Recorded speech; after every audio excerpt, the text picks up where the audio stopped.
So one of my friends, his friend passed late 30s and had a pension. His ex-wife was still listed as the beneficiary. And by the way, the new wife went and said, hey, can I get the money? The ex was like, nope. And by the way, there's no way to change that. Welcome to the Childfree Wealth Podcast, hosted by Bri and Dr. J, certified financial planner. Here we discuss life and finances as it relates to being child-free. This podcast is for educational and entertainment purposes only. Please consult your advisor before implementing any ideas heard on this podcast. Hey, Childfree Wealth listeners. This is a topic I've been wanting to do for a while, and I had to get Bri to put it on the list here because if you haven't figured out, Bri's the one's in charge of this podcast. She just tells me what to do. And this topic is what I call flashing red lights. So when we meet with people, we do initial introductory meetings, about an hour, and we do ongoing meetings. We meet every month. I'm always looking for flashing red lights. These are like things like, hold up, stop, we need to fix this. Like, I understand the rest of this stuff matters, but this is a priority. And I think it's a good way for you to check and go like, hey, am I like doing this stuff? So we're going to go through a whole bunch of them and why we see them as flashing red lights. This is not all of them, but like these are the ones that just stop me in my tracks. We'll work through that. Bri, do you have a favorite flashing red light or like something like this is the one you love to talk about? Yes, it is your beneficiaries being wrong, because this is something that happens so easily and people are like, oh, I did that already. You might have done it, but that doesn't mean all systems continue to keep. Sometimes systems mess up and they will delete beneficiaries or they will change them back and they won't save them. And this is probably one of the most frequent ones that I see because it's not something that we think about or necessarily even know. Yeah, so let's talk about this one. So beneficiary is somebody like on your 401k, your retirement plans, other things, your life insurance, that is the person that gets that money. And we'll often find this like by mistake. You know, like we'll be scrolling through their accounts or looking through their, and like, wait, there's no beneficiary. Or I've had it where like, I'm like, who the heck is that person? You know, they've never mentioned that. And it becomes priority. We actually recommend once a year when you do open enrollment to check your beneficiaries. Sometimes like the HR system will pick up like old random things. Who knows? I had somebody the other day, their account got moved and it came with an address from 2 years ago, like random things. Now, let me tell you about a interesting beneficiary story, a kind of sad one too.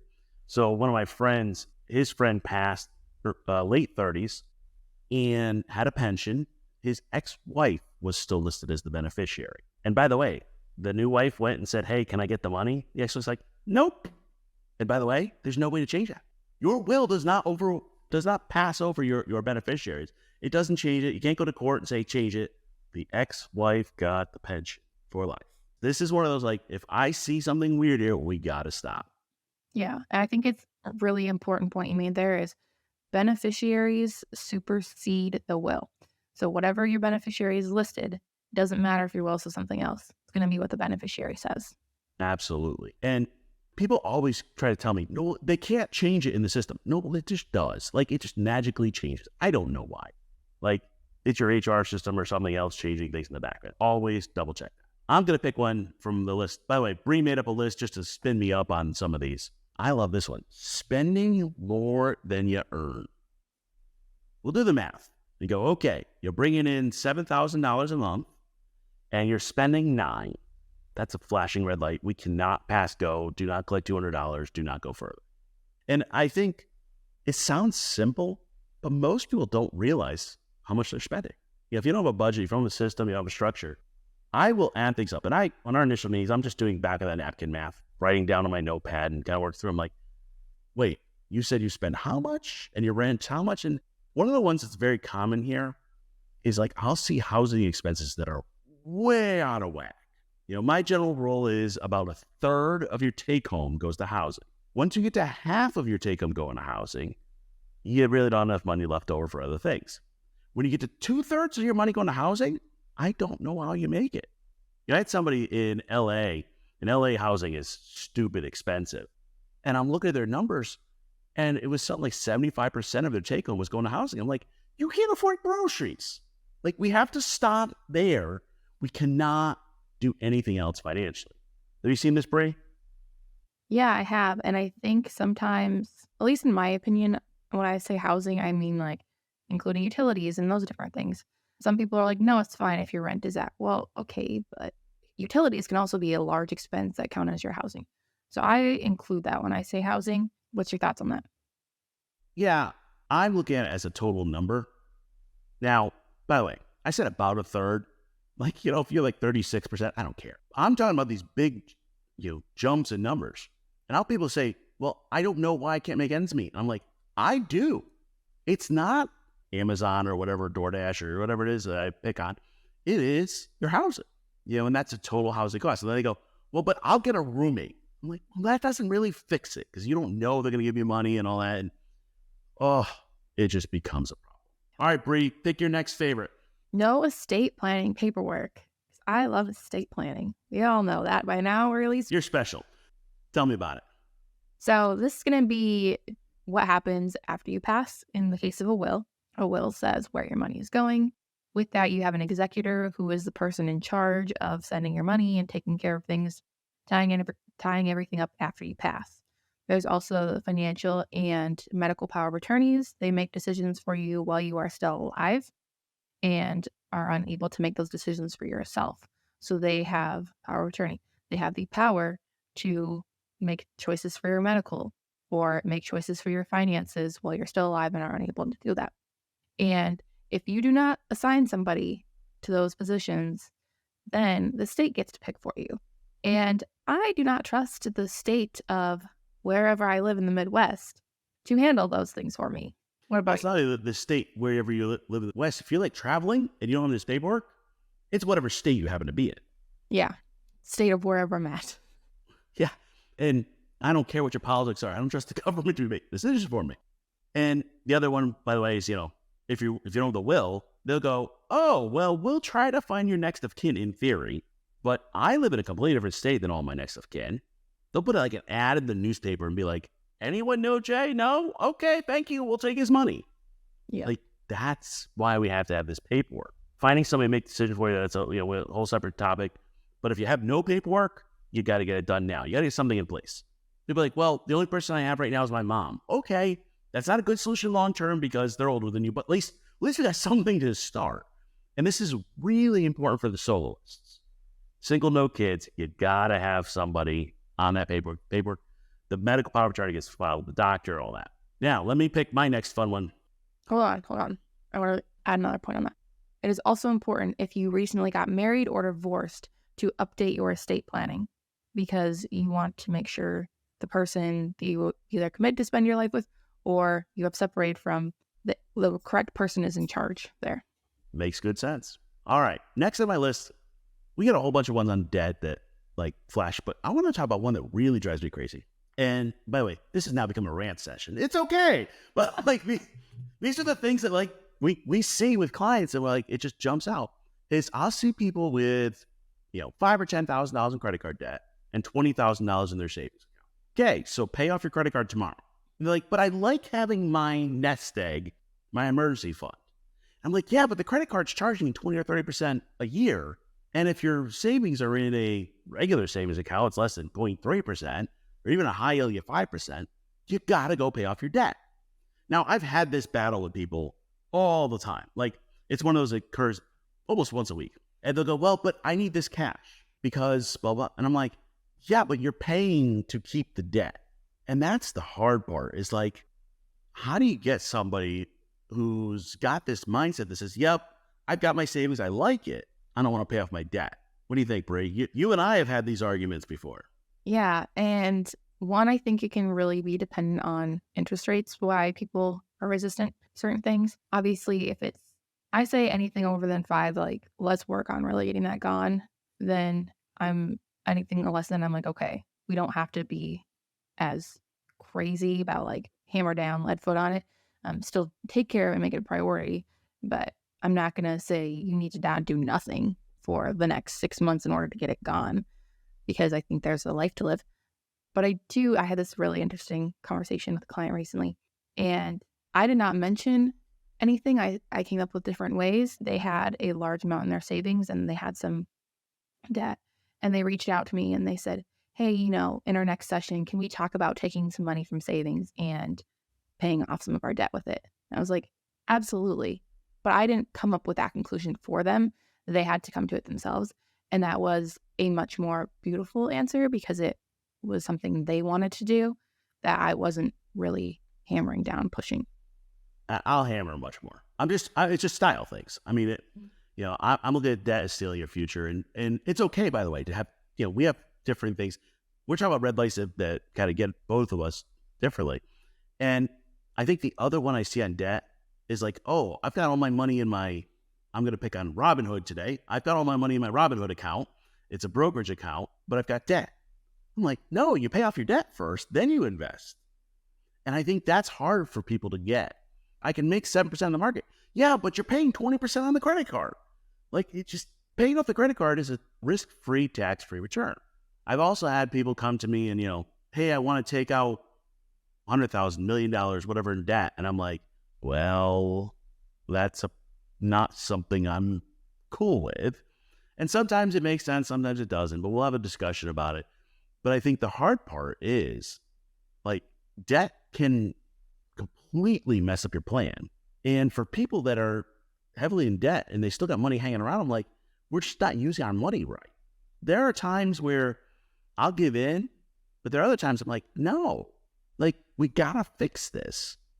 And yes, I know debt's a divisive issue, but let's be real. On our No Baby Steps program, we're a no debt place. That's No Baby Steps 2. Get out of debt. If you're looking for how to leverage and how to get a lot of debt and all that, go see Grant Cardone or the other ones that talk about getting in a lot of debt. And I'm not hating on it. It's just not the way we do it. It's okay if that's the way you want to go. I just don't think it's the right option. So it's a flashing red light for me. All right, what's next on your list, Bri?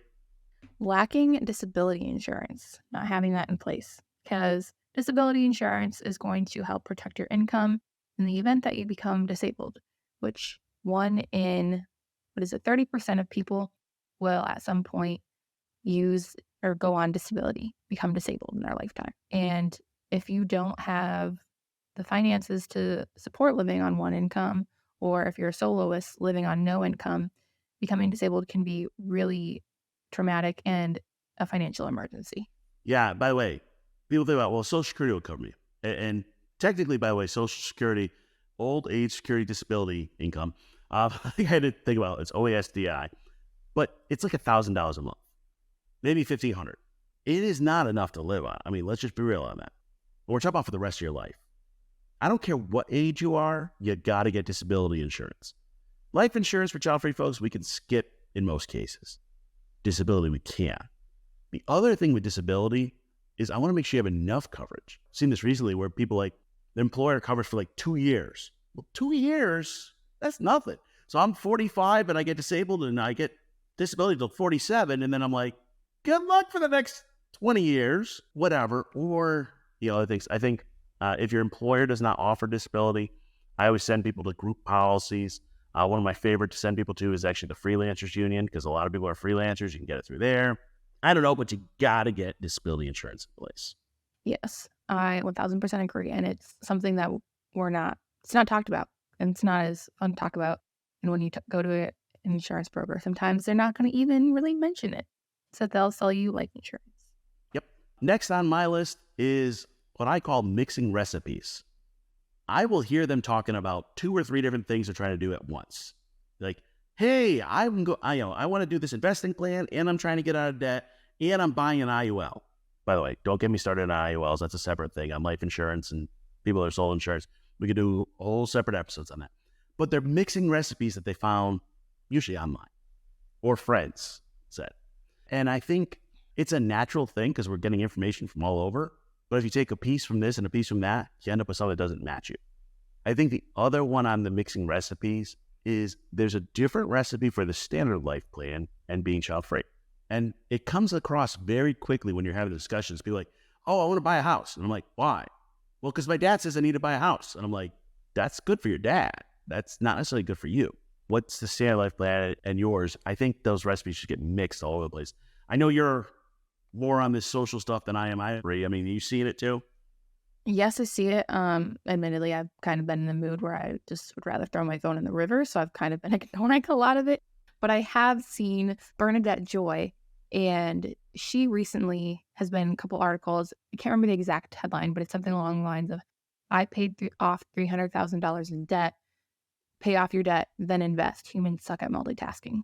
And so I will find the article and link in the show notes.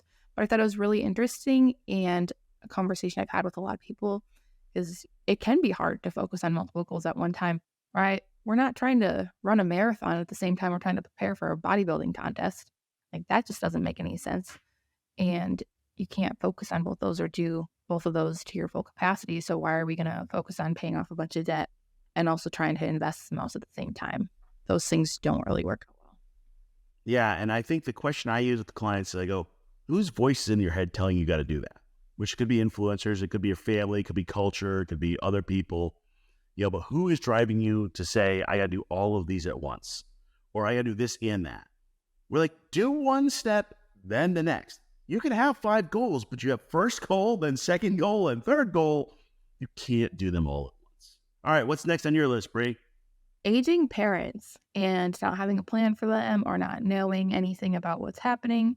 I think you'd be surprised that the amount of parents we see who things just aren't set up properly. They might not even have a will or estate planning in place, like I talked about a little bit ago in this episode. Just not having a plan for them, because they can really impact your financial life and just your life in general. If something happens, then it's a much harder, something becomes an emergency. Yeah, and I'll see signs of this one. This is what I was like, we're doing their budget, working through it. And they're like, yeah, I get $400 a month to my parent. I go, for what? And they go, just because I always have. And I'm like, well, why? What are we doing? What's the boundary? What's the support level? Does it go up over time? Are you paying for their long-term care? All of these things. And they're like, well, but it's just a cultural thing we've always done. And I'm like, yeah, but you need a plan for it. And you need to know what their situation is.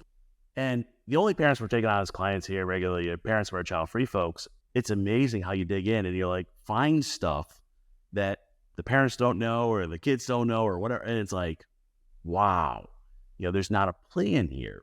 In actuality, if you don't have a plan for your caring for your parents, it can be worse than not having a plan for yourself. Are they going to move in with you or not? Like my wife and I, nobody moves in with us. That's just kind of how we're doing it. But we'll support them in other ways. And you got to find that balance. Although I find that asking people about their parents, it's kind of like either one's like, please take this over for me. Or they're like, yeah, I don't really want to talk about that right this second. There's kind of nowhere in between. Is that fair? That's fair. And I also think it's important to say, just because you do something for one parent doesn't mean that you have to do it for another parent. It's okay to have boundaries and say, yes, I will support this parent, but this parent has not been a good parent or whatever, and we're not going to help them. That is hard, but if you need to do that to protect your mental sanity and just yourself as a person, that's fine. There's no judgment in that. It's a discussion we're going to be having more and more and more. And we as a society need to figure out better ways to take care of our older folks. And that's part of the reason we worry about our own aging, and we got to have a plan. But we're not going to fix that in a podcast, that's for sure. Next up on my red lights is, let's call it not understanding investments, but I really mean like doing random stuff with their investments. So I'll see this a lot. And people, I don't recommend crypto because I have no clue what it is as an asset and what its history is and where it's going to go. Now, the technology, the blockchain makes sense, but what is Dogecoin? I don't know. What are these things? And they'll go, well, I bought a little of this and I did a little of that. And I go, cool. What was your investing strategy? What does that investment mean? How does it impact your finances? What's the tax implication? They go, I don't know. And I'm like, well, then we shouldn't be buying that investment. Or even worse, my friend said, by the way, if your friend says you should invest in something, like, no, that's not a reason to invest in it. Or even worse, they've been working with somebody for their finances and just have no clue what that person's ever been doing. And Bri, I know you got something to say about fees and investments. Oh, yeah. I am not a fan of fees or for investment management. I think that you need to understand what's happening, and I think you need to learn what's going on because, not to say like Bernie Madoff, those people didn't really know what was going on. They were just giving him their money, and look how that turned out. I'm not going to say that's going to happen with everybody, but my point is know what is going on with your money and be attentive to it and work to understand it. Don't just hand it over and say, well, they'll deal with it. Yeah, and I found some people where like they've been following some strategy that somebody set out for them decades ago, and it makes no sense. And I'll ask them, why are you doing this? Well, because I had this person, or my parents had this person, and this is who we've always worked with, and we just trust them. And I'm like, you trust but verify, okay? You need to understand what you're investing in, why, how it impacts your finances, all that. Our focus, we're advice only. We just teach people to do it, and we look over their shoulder and show them how to push the button. But they have that control. You need your investments to work. You don't need them to be sexy. If you're like, hey, this, I want to be in this because it's the cutting edge of something. Like, okay, fine. Put like 1% of your money in, no more. And like, just who cares if that money disappears? But you have to have a plan. And I think one thing we've recently ran into has been people who've had plans in the past, but now life has changed, their income has changed. And usually those plans initially say, fill up your Roth IRA. And so they've been continuing to do that. But now they're over the income limit. And so we have to go back and reverse that. So as your income changes, you need to go and work with somebody and figure out and update your plan, because contributing to a Roth IRA, you're making $300,000 a year. You are over the income limit. You cannot do that. There are penalties if you don't reverse those things. And so getting those taken care of and updating the plan over time is very important. Okay, and it's time now for Bri to give one of her last red lights, but you just spun me up. I got to do it. The other one is taxes and understanding like which accounts, how this works. Right now, people are so excited about this backdoor Roth. Every time I see a backdoor Roth IRA, it's a disaster because it's not done right or not documented right. You got to understand the taxes behind what you're doing. Investing, you can understand pretty simply. We talk about long-term passive investing. It's simple, let it go. But the tax part of it is so huge. And I get people like, well, I maxed out my 401k, cool. And then I changed employers and maxed out that 401k. No, you can't do that. Or, oh, hey, I did a backdoor Roth, but I still have these other IRAs. You can't do that. Or I did this and I didn't file this tax. And I'm like, oh, nightmare. And they're like, well, but my tax person said I could do it. Okay. Well, remember, your tax filer takes whatever information you gave them and files it. They are not the IRS saying this is good or bad or ugly. Some will provide more judgment, some will. If your tax preparer says you can write off everything personally on your business, they're wrong. There's so many things like, I don't want you to be a tax expert, but man, there are times I'm like, look at somebody's tax, I'm like, oh, this is hurting my brain. And it just is, because like, there's no plan behind it. And I always feel bad about that, but I'm like, this is not right. And we've had to have people, correct things from previous years and other things. It's a whole lot easier to do the right way the first time. We do tax planning twice a year, kind of after you file your taxes at April 15th time, we double check that. And then just before the end of the year, we do more tax planning because it's such a big thing. And I will tell you, the tax planning, probably one of the few things you can't learn on your own. I'm actually on an IRS mailing list, and they send me like 2 emails a day for things that change. Way too much. But I'm like, oh, hey, this is going to impact my client.